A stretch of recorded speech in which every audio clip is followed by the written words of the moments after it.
वदत्तं सत्वरं मह्यं स्वस्य दोषस्य कारणम्। अरे पंडित जी, आप तो देखने में बड़े विद्वान लग रहे हैं। बोले आपको कैसे पता? बोले ब्राह्मणों को देखकर ही पता चल जाता है कि वो कितना बड़ा विद्वान है।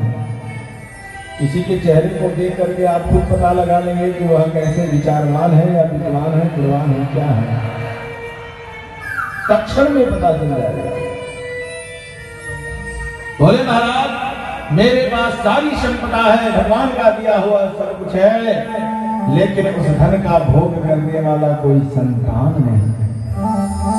यहाँ तक कि घर में तुलसी का विधवा भी है, वह सूखा पड़ा है, एक गाय है, वह गाय भी बांधा पड़ा है।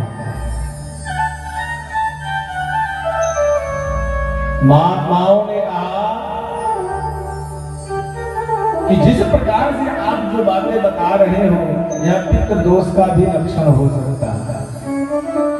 आपके पितृ जो है आपके जन्म को ग्रहण नहीं करेंगे, पितृ दोष का लक्षण लग सकता है। बोले तो जब मेरे पितृ ही नाराज है तो मैं जी करके क्या करूंगा।